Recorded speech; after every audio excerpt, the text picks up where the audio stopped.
ईश्वर दर्शन के बाद ही रस बुद्धि नष्ट होती नहीं। जिस समय हमारा भजन में स्वाद आ जाता है तो इन सब भोगों से विरति हो जाती। भगवत साक्षात्कार के पहले ही, जैसे सूर्योदय होने के पहले ही अंधकार नष्ट हो जाता है ना, प्रातः काल वेला में सूर्य उदय तो बहुत विलंब से होता है, अंधकार पहले ही नष्ट हो जाता है। ऐसे भगवान के साक्षात्कार के पहले ही चित्त निर्विषय हो जाता है। तो आप उसकी चिंता न करें, जैसा जैसा भजन होता जाएगा वैसे वैसे विकार नष्ट होते जाएंगे। भागवत में लिखा हुआ है एकादश स्कंद में कि जैसे एक एक कवल भोजन पाने से क्षुधा निवृत्ति, पुष्टि, तुष्टि एक साथ होती जाती है, ऐसे एक एक नाम जप करने से संसार से वैराग्य, स्वरूप का बोध और भगवान से प्रेम, ये तीनों बातें होती जाती हैं। तो हम अधिक से अधिक नाम जप करें तो रस बुद्धि खत्म हो जाएगी। जीवन में मैं यही सोचता हूँ कि मैं रस बुद्धि अभी तक 62 साल की अवस्था हुई, अभी तक रस, ये अवस्था से नहीं जाती है तो 92 की हो जाएगी तो नहीं जाएगी क्योंकि ढांचा पुराना हो जाता है, लेकिन ढांचे में रहने वाला पुराना थोड़ी होता है। मन कभी बूढ़ा नहीं होता है, बुद्धि कभी बूढ़ी नहीं होती है, जीवात्मा कभी बूढ़ा नहीं होता। ये सब यंग रहते, जवान रहते हैं, शरीर भर बूढ़ा हो जाता है। तो ये नाम जप अधिक से अधिक, अगर नाम जप किए हो, देखो आप तो 62 वर्ष के हैं, यहाँ 18-18, 22-22 वर्ष के बच्चे हैं और कहीं सुई की नोक भर कोई गलती नहीं है, कोई मनोरंजन नहीं है, सबके पास मोबाइल नहीं है, मोबाइल केवल कार्य करने वालों के पास है, वो बहुत आनंद से हैं, उत्साह पूर्वक हैं। क्यों हैं? भगवान की शरण में है, भगवान का नाम जप कर रहे हैं। श्री सुखदेव जी की अवस्था 16 वर्ष की थी, परब्रह्म परमात्मा में स्थित। शरीर की अवस्था से इंद्रियों के निर्विषय होने का कोई ताल्लुक नहीं है। अगर हम नियम पूर्वक अधिक भजन करें तो कम समय में हम निर्विषय हो सकते हैं। एक बार एक दिन सत्संग हुआ था कि 1 करोड़ नाम जप करने पर भागवतिक स्वप्न आने लगते हैं, बड़ी दिव्यता आने लगती है, सद्गुण आने लगते हैं। 2 करोड़ नाम जप करने पर इंद्रियां निर्विषय होने लगती है, नाम प्रिय लगने लगता है, और जो दिव्य आकाशचारी ऋषि मुनि हैं उनसे बात होने लगती है। ऐसे करोड़ करोड़ नाम के 13 करोड़ नाम का 13 करोड़ नाम जप करने वाला दूसरों को मोक्ष प्रदान कर सकता है। तो हम नाम अधिक जप करें और अपने आप को भगवद आश्रित कर दें। वो विषय जो निषेध हैं उनको तो स्वीकार ही ना करें, और जो विषय विधि है कि आप स्वीकार कर सकते हैं वो भगवान को अर्पित करके भोगिए, तो रस बुद्धि होने पर भी भगवत प्राप्ति हो जाएगी। जैसे बहुत सुंदर भोजन में रीता है, वो हम भोजन श्री जी को भोग लगा दें, अब हम स्वाद से पाएं। हमारी लाडली जी ने पाया है, रोटी सब्जी दाल खीर पूड़ी जो भी है कितना स्वादिष्ट है, स्वाद बखान बखान करके पाओ तो भी आप बंद होगे नहीं, क्योंकि प्रसादे सर्व दुखा नाम हानि रस्योपजायते।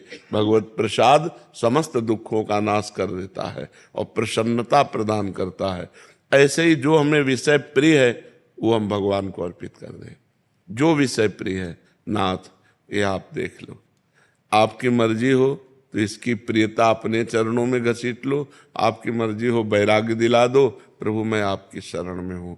और बात पक्की समझो, शिव बिरंची का मोह है, को है बपुरान, बेचारा और कौन डींग हाँक सकता है। शिव बिरंची का मोह है, भगवान की बलवती माया है।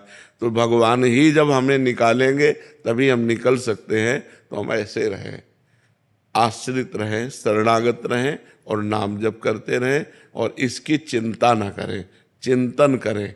चिंतन जब इसका होगा विषयों का तो भी हानि हो जाती है। जहाँ हम विषयों का चिंतन करते हैं कि यार, जब विषयों का चिंतन रस बुद्धि से हो तो तुरंत नाम के द्वारा उसे काटो। नहीं नहीं, बहुत भोगा, संसार भोग रहा है, नहीं अब नहीं, राधा राधा राधा राधा, तो हम इससे निकल जाएंगे।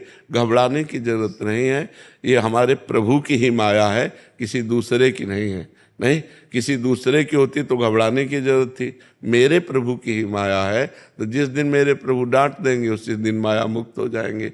ये भरोसा रखकर खूब नाम जप करो। बाबा सिर्फ नाम जप से हो जाएगा? हो जाए, पूर्ण नाम जप से हो जाएगा। नाम जप पूर्ण है। तीर्थ, यज्ञ, दान, पुण्य, स्वाध्याय, इनसे पूर्ण नहीं होगा, लेकिन नाम जप से पूर्ण हो जाएगा। विराज भट्ट जी।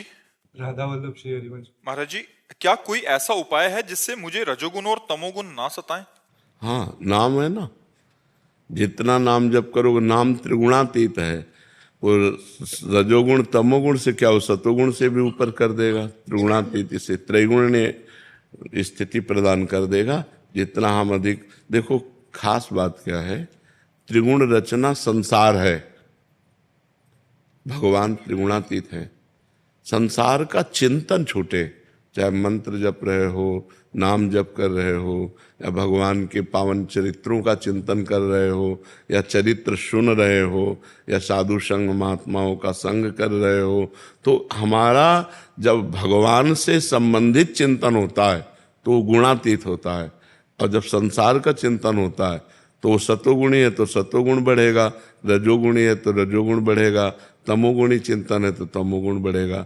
संसार 3 गुणों से ही बना हुआ है और भगवान त्रिगुणातीत हैं। तो यदि हम भगवान का चिंतन करेंगे तो हम गुणातीत हो जाएंगे, संसार का चिंतन करेंगे तो त्रिगुण के अंतर्गत रहेंगे।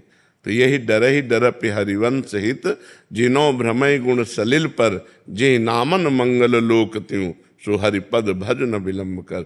डरते रहो कहीं रजोगुण तमोगुण हमें नष्ट न कर दें, इसलिए जिनका नाम तीनों लोकों का मंगल करने वाला है उन भगवान का नाम जप करें। महाराज जी, घर पे जाते ही थोड़े टाइम तक रहता है यहाँ का प्रभाव नाम का, उसके बाद कभी कभी ऐसा हो जाता है कि मैं तमोगुणी हो गया हूँ और उससे बाहर नहीं निकल पाऊंगा, नाम छूटने लगता है। ऐसा होता है कि नाम छूट जाएगा तो मेरा क्या होगा? बिल्कुल बिल्कुल नहीं, बहुत कृपा आपके ऊपर है। जो नाम छूटने पर आपको पीड़ा होती है, ये भगवान की विशेष कृपा है। विशेष कृपा पात्र में ये लक्षण होते हैं, नहीं तो इस अवस्था में तो भोगों का चिंतन और भोगों की क्रियाएं, इसी में जीव मस्त रहता है। लेकिन आप यौवन अवस्था में भगवान नाम छूट न जाए, इस पीड़ा से युक्त है, इसलिए विशेष कृपा आप कर रहे हैं। हाँ, ये ध्यान रखिए खान पान गड़बड़ न होने पावे। अगर हमारा खान पान प्याज लहसुन या शुद्ध भोजन, या जिन पात्रों में लोग मांस बनाते हैं उन पात्रों का भोजन जैसे होटल में है, रिश्तेदारों, फिर हमारी बुद्धि पतित हो जाएगी। तो कुसंग का त्याग करें और अभक्ष भोजन का त्याग करें, और शांत भाव से भगवान के नाम की बार बार आवृत्ति करते रहें, तो हम विजय को प्राप्त कर लेंगे, रजोगुण तमोगुण पर विजय। महाराज जी, एक छोटा सा और सवाल है। मैं दीक्षा की दिनचर्या पालन करने की कोशिश कर रहा हूँ, लेकिन मुझे ऐसा कभी कभी लगता है कि जब तक ऐसा लगे ना तब तक दीक्षा मत लो, नाम जप करो। नाम जप करते रहो, समय थोड़ी व्यर्थ जा रहा है। दीक्षा ना ले और नाम जप करे तो उसका समय व्यर्थ थोड़ी जा रहा है, भगवत प्राप्ति की तरफ आगे बढ़ रहा है। नाम से ही भगवत प्राप्त। मान लो आप राधा नाम जप रहे हैं, या कृष्ण नाम जप रहे हैं, या राम नाम जप रहे हैं, तो किसी न किसी संत के मुख से तो निकला ही है ना, कोई न कोई गुरुदेव तो है ही ना। तो जिनके मुख से हम निकला नाम पकड़ ले, उन्हीं को गुरुदेव मान ले, तो पहली दीक्षा नाम दीक्षा हो गई। फिर जो मंत्र दीक्षा है, जब आत्मबल पुष्ट हो जाए तब लीजिए। जब हमारा आत्मबल पुष्ट हो जाए तब हम मंत्र दीक्षा ले लें, नहीं तो नाम दीक्षा मान करके खूब नाम जप करते रहे। हेमलता जी। राधे राधे महाराज जी। महाराज जी, वृद्धावस्था से डर सा लगता है, क्योंकि अभी अरे वृद्धावस्था के बाद एक अवस्था और आती, मृत्यु। वो सब कुछ छुटा देती। वृद्धावस्था में तो कुछ तो बचा रहता है, लेकिन मृत्यु अवस्था आती है, वो तो कब आ जाए पता नहीं। वृद्धावस्था के पहले आ जाए कि बाद आवे कोई पता नहीं है। डरो, अगर मृत्यु से डरोगे तो डर कर भगवान की शरण में चले जाओगे। जो सभीत आवा सरनाई, रखी हो ताई प्राण की नाई। भगवान कहते हैं भयभीत होकर मेरी शरण में आ जाओगे तो मैं तुम्हें प्राणों से भी अधिक प्यार करूंगा। तो भगवान की शरण में हो जाओ, पक्का शरीर की दुर्गति होनी है। ये जन्म ही दुर्गति के लिए इस शरीर की, तुम सदगति को प्राप्त हो जाओ। अगर भजन ना हो तो बहुत कष्टप्रद शरीर होता। प्रेम में अपने प्यारे के द्वारा किया हुआ विधान सर्वमंगल में होता है। जोई जोई प्यारो करे सोई मोहि भावे। मेरे प्यारे जैसा करते वैसा भाव। जब तक प्रभु से नहीं जुड़ोगे तो भय ही भय है। कैंसर हो जाए, कहो जवानी में कैंसर हो जाए, कहो क्या रोग हो जाए। अब क्या देखो, हम बचपन से बाबा जी हमारे दोनों किडनी फेल, क्या रोग हो जाए, कौन सी परेशानी आ जाए, हाथ टूट जाए, पैर टूट जाए, दिमाग खराब हो जाए, कब क्या हो जाए। इसलिए हम भगवान की शरण में रहें, कोई पाप कर्म न करें, नाम जप करें तो हृदय में आनंद रहेगा।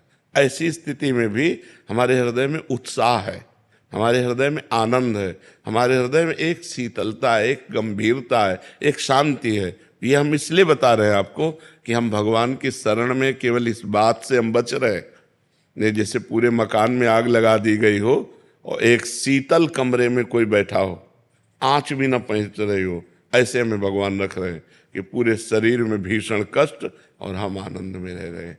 भगवान की शरणागति का ये फल है। अगर भगवान की शरण में हो जाओ, नाम जप करो तो यही आपको भी, आप पर भी कृपा हो जाए। देखो प्रहलाद जी को आग में जलाया गया, पर्वत से दबाया गया, जल में डुबाया गया, विष पिलाया गया, लेकिन कोई फर्क पड़ा क्या? क्यों? क्यों भगवान श्री हरि की गोद में है, वो हरि की स्मृति में है, वो हरि के चिंतन में डूबे हुए हैं। तो क्या आप चिंतन नहीं कर सकते?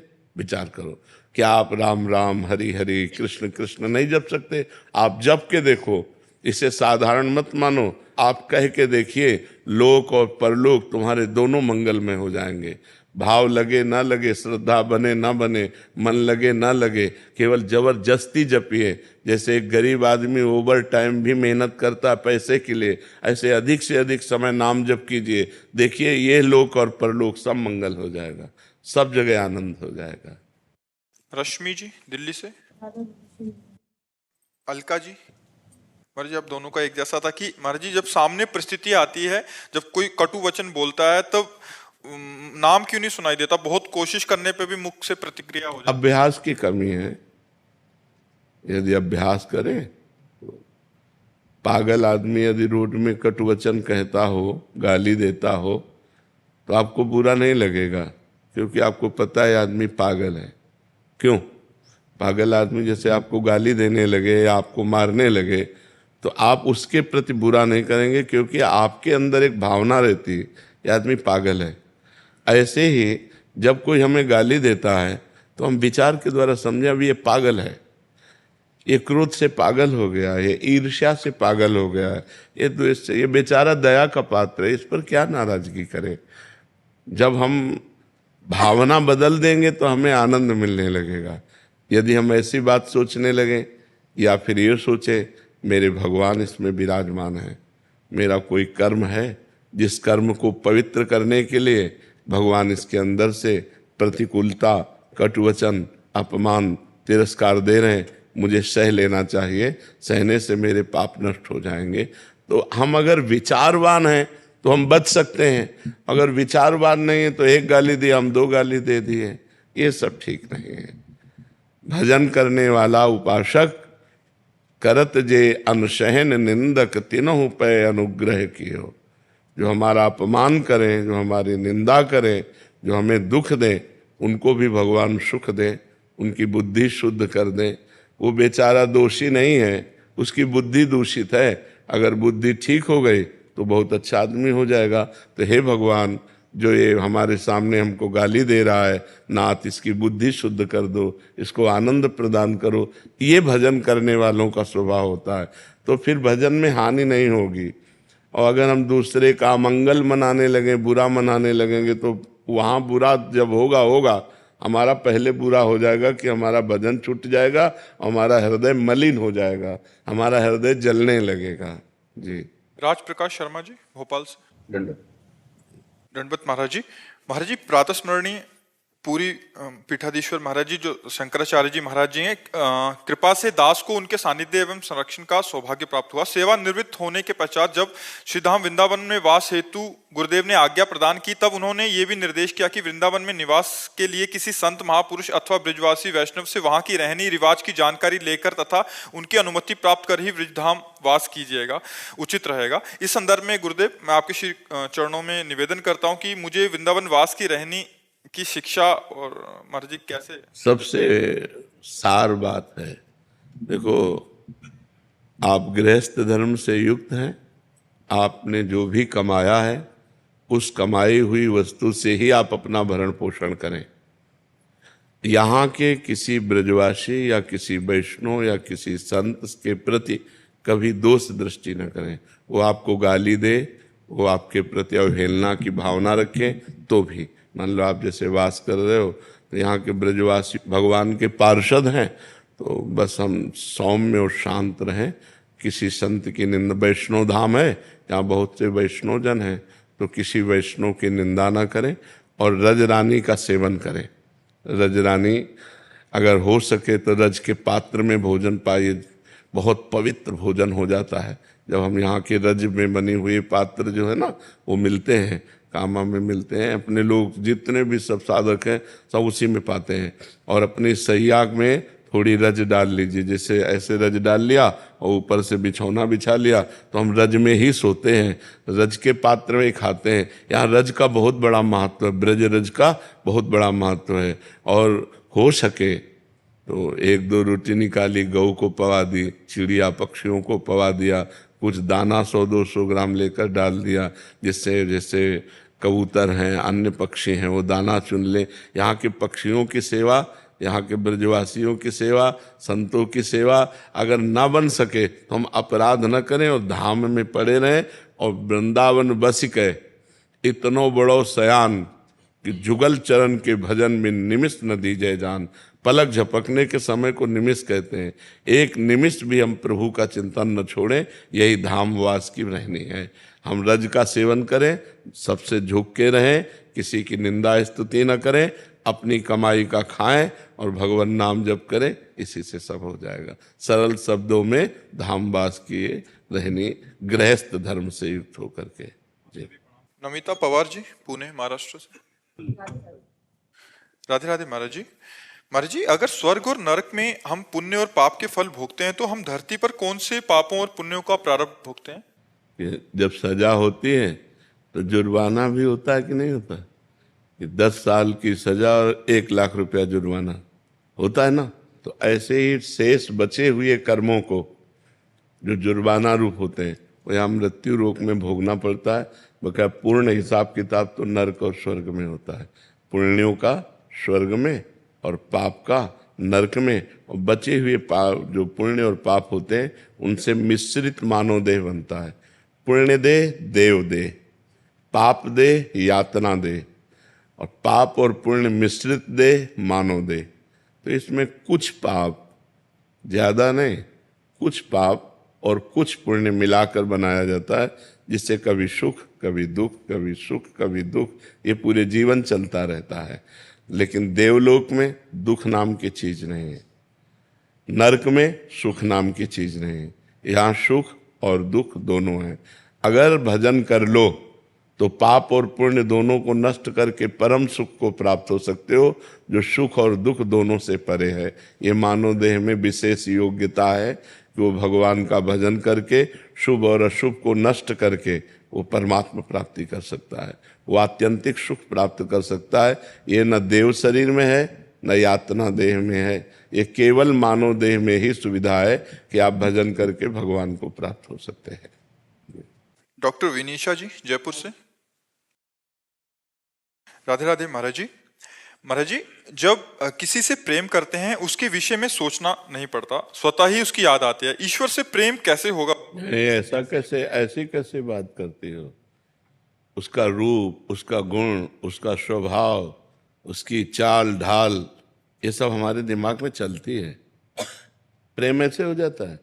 हम जब किसी से प्रेम करते हैं, उसका स्वभाव, उसकी चाल ढाल, उसका रूप, उसके साथ बैठना, उसकी बातचीत, वो सब हमारे दिमाग में नाचती है। ऐसा करो आप प्रभु के लिए, प्रभु का रूप, प्रभु की बातचीत, प्रभु का नाम, प्रभु का स्वभाव, प्रभु के गुण, प्रभु का चिंतन, अभी प्रभु से प्रेम हो जाए। समझिए आप, प्रेम ऐसे किसी से हो जाता है क्या? हम किसी के विषय में जब सुनते हैं और उसकी बात करते हैं, उससे उसके रूप का चिंतन करते हैं, उसके स्वभाव का, उसके गुण का चिंतन करते हैं, तो हमें उससे प्रेम हो जाता है। तो ऐसे हम प्रभु की कथा सुने, प्रभु का नाम जप करें, प्रभु की महिमा सुने, बार बार उन्हीं के विषय में सोचें, तो उनसे प्यार हो जाएगा। बिल्कुल ऐसा। और जिससे प्यार हो जाता है फिर वो हमारे दिमाग में बस जाता है। पिय मूर्ति नयनन बसे। मान लो व्यक्ति तो दूर है, लेकिन भगवान तो हमारे में भी विराजमान है। जब सब जगह है तो मेरे पास भी है, जब सब समय है तो इस समय भी है, तो भगवान तो मेरे समीप है। जब वो हमारी हर बात सुन रहे हैं, जब उनसे हम प्यार करना चाहते हैं तो हमारे सामने वो आने लगते हैं, हमारे ध्यान में वो झांकी रूप आने लगती है। और जब अधिक प्यार हो जाता है तो साक्षात दर्शन हो जाता है, फिर तो निहाल हो जाता है। पर प्रभु से प्यार इसलिए नहीं होता कि हमें बहुतों से प्यार है, खाली जगह नहीं है। हमारी हृदय रूपी धर्मशाला पहले से देखो, कोई न कोई विषय से प्रीति है, अपने शरीर से प्रीति है, अपने शरीर संबंधियों से प्रीति है। तो भगवान ने अपनी प्रीति के लिए कहा है, जननी जनक बंधु सुतदारा, तन धन धाम सुहृद परिवारा, सबकी ममता ताग बटोरी, मम पद मन ही बांध बटोरी। भगवान से प्रेम करने के लिए एक शर्त है कि किसी से आपका प्रेम होना नहीं चाहिए। अगर किसी वस्तु से भी प्रेम है तो भगवान से प्रेम नहीं होगा, वो वस्तु आपको घसीट लेगी। भगवान से प्रेम करने के लिए एकदम समेटना होगा और सीधे पूरा पावर भगवान की तरफ, अभी प्रेम हो जाएगा। जैसे मीरा जी कहती, मेरे तो गिरधर गोपाल, ये बात हम लोग बोल सकते हैं ये मेरे तो गिरधर गोपाल, लेकिन सच्ची बात ये हम नहीं बोल सकते दूसरों न कोई, है नहीं? दूसरों न कोई, उसमें अपना शरीर भी नहीं है। देखो जहर दिया गया, जहर का प्याला मीरा जी पी गई कि नहीं? अगर शरीर प्रिय होता तो जहर का प्याला कैसे पीती? शरीर भी प्रिय, दूसरों न कोई, मेरे तो गिरधर गोपाल, दूसरों जाके सिर मोर मुकुट, मेरो पति सोई। तो इसमें थोड़ा सा अनन्यता चाहिए, और सब जगह से प्रियता हटाकर जब हम प्रभु के चरणों में प्रेम करते हैं तो हमारे नेत्रों में बस जाते हैं, हमारे हृदय में बस जाते हैं, हमारे रोम रोम में वही छा जाते हैं। मीतू शर्मा जी मुंबई से। राधे राधे महाराज जी। गुरुदेव, घर में लड्डू गोपाल विराजमान हैं, उनकी सेवा वात्सल्य भाव से करते हैं। जब किसी मंदिर में दर्शन करने जाते हैं तो महाराज जी वहाँ कुछ भाव हमारा अलग हो जाता है। हमें लगता है कि हमारे ठाकुर जी, मेरे लड्डू गोपाल बड़े हो गए हैं, मेरे से दूर हो गए हैं। महाराज जी ऐसा भाव आता तो महाराज जी क्या? जब जाइए तो अपने गोपाल जी को लेके जाइए कि चलो तुम्हें बड़े भगवान के दर्शन कराते हैं। अपने ठाकुर जी को साथ रखिए और उनको भी दर्शन कराइए। भाव तो अपना ही है ना। तो हम जब अपने भाव से बने रहेंगे ना तो रहेगा, चलो लाला आज तुम्हें संत दर्शन कराने चलते हैं, चलो आज तुम्हें ठाकुर जी के दर्शन, क्योंकि हमारा लाला ठाकुर जी थोड़ी है, वो तो हमारा लाला है। ठाकुर जी के दर्शन तो हमारा भाव भी बना रहेगा और आनंद भी रहेगा, हर समय हमारे लाला हमारे साथ रहेंगे। गौरव चौहान जी। श्री हरिवंश। श्री हरिवंश महाराज जी। महाराज जी, आपके सत्संग और एकांतिक वार्तालाप को सुनते ही ऐसा क्यों लगता है कि प्रत्येक शब्द मेरे लिए ही कहा जा रहा है? वैसे हर सत्संगी को ऐसा ही अनुभव होना चाहिए, क्योंकि हर प्रश्न का उत्तर सबके लिए है, किसी एक के लिए नहीं। एक प्रश्न करता है लेकिन लाखों को उत्तर जाता है और लाखों का कल्याण हो सकता है। अगर लाखों स्वीकार करें तो लाखों मंगल में भगवान के मार्ग में चल सकते हैं। ऐसा हर सत्संगी को लगना चाहिए कि ये सत्संग मेरे लिए ही हो रहा है, मेरे सुधार के लिए हो रहा है, मेरे में जो अवगुण हैं उनको दूर करने की प्रेरणा हो रही है। ऐसा ही होना चाहिए। आभास सेठ जी। राधे राधे महाराज जी। महाराज जी, आपके चरणों में कोटि कोटि प्रणाम। महाराज जी, भगवान के साथ साथ माता पिता भी पूजनीय हैं, इनको खोने से डर सा लगता है महाराज जी, जैसे भगवान के रूठने से। देखो, इसका नाम है मृत्यु लोक। यहाँ पूजनीय अपूजनीय, श्रेष्ठ नीच, उत्तम अधम जो भी है सब मरेंगे, क्योंकि इसका नाम है मृत्यु लोक। मृत्यु के लोक में हम हैं, तो मृत्यु अपना काम करेगी, चाहे संत हो, चाहे असंत हो, चाहे बच्चा हो, चाहे जवान हो, चाहे बुद्धिमान हो, चाहे मूर्ख हो, चाहे पापी हो, चाहे पुण्यात्मा हो, मृत्यु लोक में है, मतलब मरेगा। अब समय निश्चित नहीं है, समय किसी का बाल्यावस्था में ही मृत्यु, किसी की जवानी में, किसी की वृद्धावस्था। तो हमें पहले से तैयार रहना चाहिए कि ये सब बिछुड़ेंगे। हमको जो वैराग्य हुआ बचपन में वो इसी बात से हुआ। हम अपनी माँ से बहुत प्यार करते थे, तो वैसे हर बच्चा माँ से प्यार करता है। तो जब स्कूल से आते लगता है ये मरेगी, जब ये मरेगी तब मैं कैसे जी पाऊंगा। ये शाश्वत संबंध नहीं है। तो कौन ऐसा है जो मेरा वास्तविक मित्र बन सकता है? तो बस हृदय से आता भगवान, भगवान से। तो फिर उन्हीं के लिए जीवन अर्पित की हुई। जो सच्चा मित्र है उसी को प्राप्त करना है, उसी से प्यार करना है, पूरे जीवन का प्यार उसी को देना है जो हमारा सच्चा मित्र है। तो जैसे हम माँ से प्यार करते हैं, पिता से प्यार करते हैं, तो ये विशुद्ध प्यार नहीं होता, इसमें मोह होता है। और मृत्यु होने पर बड़ा दुख होता है, क्योंकि जिससे हमें प्रियता होती है, लगाव होता है, उसको सदैव पास रखने की इच्छा होती है। और मृत्यु पास रहने देगी नहीं, सदैव नहीं रहने देगी, ये बिछुड़ेगी ही, यहाँ बिछुड़ना ही है। इसीलिए फिर मन हट जाता है और लगता है कि ऐसी जगह लगाओ जहाँ बिछुड़ना ना हो। वो है श्री कृष्ण, वो है किशोरी जी। जहाँ मन लगा दो तो फिर बिछुड़ना नहीं होगा, वो हमारे मन ही में आके बैठ जाएंगे और सदा सदा के लिए बैठ जाएंगे। रेवती जी पुणे से। राधे राधे महाराज। राधे राधे महाराज जी। महाराज जी, निर्गुण ब्रह्म से प्राप्त ब्रह्मानंद, सगुण ब्रह्म से प्राप्त भगवदानंद, महाराज जी अनुपम परमानंद से पृथक श्री कृष्ण रसामृत प्राण आनंद रस। महाराज जी, भगवान के लिए भी विमर्श तथा परम रहस्य रस की क्या आप कहना चाह रहे हैं इसमें? राधा सुधा निधि में है वैसा वर्णन, वो उनके लिए क्या अगम्य है ऐसा? महाराज जी, इसमें एक व्यासवाणी का और कोटेशन दे रहे हैं कि निर्गुण सगुण ब्रह्म ते न्यारो बिहरत सदा संघात, व्यास विलास सदा रस अद्भुत निगम अगोचर बात।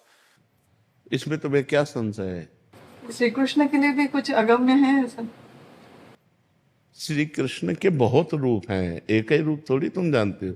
जैसे अब तुम्हें समझाएंगे तो समझो। हमारा स्वरूप निर्गुण है, आपका स्वरूप निर्गुण है। आप अपने को निर्गुण मानते हैं तो सगुण मानते हैं, तो ये देह को लेकर तो मानते हो नहीं। बोलो आपका स्वरूप क्या है? कोई रूप नहीं आपके स्वरूप का, कोई गुण नहीं, वो चिदानंदमय है। जो आपका स्वरूप है वो चिदानंद है, वो भगवत स्वरूप है, लेकिन आप उसे जानते नहीं हैं। आप इस पार्थिव पांच भौतिक देह को ही केवल अपना स्वरूप मानकर अपने को स्त्री मानते हैं, मानते ना। स्त्री रूप में आप साकार हैं, लेकिन परमात्मा अंश रूप में आप निराकार हैं, जो सर्वत्र व्याप्त है। ऐसे श्री कृष्ण रूप में साकार हैं, लेकिन श्री कृष्ण तत्व रूप में सर्वत्र व्याप्त है। अब सुनिए, जब श्री कृष्ण रूप नहीं प्रकट किए हुए थे तब भी तो श्री कृष्ण थे। तो कहां थे? निकुंज में, नित्य धाम वृंदावन में प्रियाजू के साथ। तो सगुण रूप अवतार लीला, निर्गुण रूप तत्व रूप से, और सगुण निर्गुण दोनों से न्यारे। अवतार लेने के पहले, अवतार लेने के समय निकुंज में ताला लग गया था क्या? कि अब तो गए यहां से दिल्ली गए, हमें तो दरवाजा बंद है तो थे ना। तो वही है, सगुण निर्गुण दोनों से न्यारे, निर्गुण सगुण ब्रह्म ते न्यारो। जो प्रियाजू की गलवैयां दिए हर समय विहरण करते रहते हैं, एक रूप में अवतार लेते हैं, लीला करते हैं। लेकिन जिस समय अवतार लीला चल रही होती है उस समय निकुंज लीला भी चल रही होती है। निकुंज लीला में ताला तो नहीं लग जाता, तो समझ रहे ना। अच्छा, अब जैसे सखाओं के साथ श्री कृष्ण यहां खेल रहे हैं और कह दिया जाए इनके लिए भी वो अगम्य है क्या? उसी समय वो श्री जी की महावर रचना कर रहे हैं, उसी समय श्री जी का चिबुक प्रलो रहे हैं, उसी समय श्री जी की रूप माधुरी का पान कर रहे हैं। बोले श्री कृष्ण के लिए भी दुर्लभ है। अब आप देखो कब कहां जब सखाओं के साथ खेल रहे हैं और वहां श्री जी के पास वो रसिक देख रहा है कि वो तो चिबुक, वे मृद चिबुक प्रलोय प्रबोधत, तो भामिन कर सो कर टारत। बोले वो श्री कृष्ण के लिए भी दुर्लभ है। कौन श्री कृष्ण? जो सखाओं के साथ खेल रहे हैं, तो हैं कौन? वही तो हैं। बस यह है रात से समझ या रात से रघुनाथ कर बेग ले जाने कोई, और जो जाने रघुपति कृपा तो सपने में मोह न होए। अभिलाष यादव जी भोपाल से। राधे राधे महाराज जी। राधे राधे महाराज जी। महाराज जी, पिछले 1 वर्ष में जब से आपका सत्संग सुना है, श्री जी की कृपा से 1,54,00,000 नाम जप हो गया महाराज जी, जिसमें मुझे परोपकार की भावना उत्पन्न हो रही है महाराज जी। अभी इनका कहना था कि जैसे कोई दीन ही नहीं है, किसको देखता हूँ तो अपना भजन दे देता हूँ कि मेरा इतना भजन उनको दे दो। तो महाराज जी, ऐसा करने से भजन नष्ट नहीं, पहले तो अपने लक्ष्य तक पहुंचो पहले, नहीं तो बीच में ही लुट जाओगे। भगवत प्राप्ति जब तक ना हो, अब तुम्हारे को प्रक्रिया बदलनी चाहिए। जो भजन करो वो भगवान को समर्पित करो, जो भजन करो वो भगवान को समर्पित करो। जिसको दीन दुखी देखो तो तन से धन से सुख पहुंचाने की चेष्टा करो, और मन से भावना करो, भगवान आप तो परम उदार हो, आप इसे ठीक कर दो। भजन भगवान को दो, प्रार्थना भगवान से करो। शरीर से और धन से अगर सेवा बनती है तो वो सेवा कर दो, भजन भगवान को दो भगवत प्राप्ति के लिए। जब तक भगवत प्राप्ति ना हो जाए तब तक भजन खर्चा करने का बिल्कुल अधिकार नहीं रखना चाहिए। महाराज जी, उस समय मन बहुत द्रवित हो जाता है, तो तन से सेवा कर दो और मन से प्रार्थना कर दो। आपका भजन तो थोड़ा है ना, और भगवान अपार करुणा सिंधु हैं, तो हम प्रार्थना करते हैं कि भगवान इसके कर्म को आप नष्ट कर दो, इसको सुख प्रदान करो। हे भगवान, आप इसके दुख को दूर करो। ये तो हर भक्त विनय कर सकता है। तो विनय करना, शरीर से और धन से सेवा करना, भजन को भगवान के चरणों में समर्पित करना, वो सिर्फ भगवत प्राप्ति के लिए है। हमारा जन्म साधन धाम मोक्ष कर द्वारा, हम भगवत प्राप्ति के लिए भजन करते हैं। और दूसरी बात, सब में भगवान है, सब रूपों में भगवान है। तो जब कोई दुखी हो तो देखो भगवान दुख की लीला कर रहे हैं। तो हमसे जो बन सके हम तन मन धन से सेवा कर दें, लेकिन भजन भगवान को दें। भजन का फिर उससे लक्ष्य की प्राप्ति में बाधा पड़ जाए। महाराज जी, विचार ऐसा आता है कि मैं तो और भजन कर लूंगा, लेकिन शाम तक जियोगे आपको पता है क्या? शाम तक आप जियोगे क्या? ये कोई गारंटी तो है नहीं ना। तो पहले हम अपना कार्य करते हैं मनुष्य जीवन का, पहले अपना कल्याण करें, अपने को भगवत प्राप्ति करें। तो जब आप भगवत प्राप्त हो जाओगे तो वासुदेवा सर्वम, कोई जीव बचा ही नहीं, सब भगवान ही है। यही अनुभव हो जाएगा। सिय राम में सब जग जानी। तो नाटक मंच पर दुख सुख का नाटक कर रहा है, वस्तुतः वो परमात्मा है, ऐसा ज्ञान हो गया तो ये वृत्ति भी चली जाएगी। समझ रहे ना? असलियत में, परमार्थ में पहले तुम चढ़ो, तुम अध्यात्म को प्राप्त हो। तो जब तुम्हारा चश्मा बदलेगा तो सर्वम खलमिदम ब्रह्म, सब ब्रह्म विराजमान है। तो दुख सुख का कोई खेले नहीं है। माया में दुख सुख है।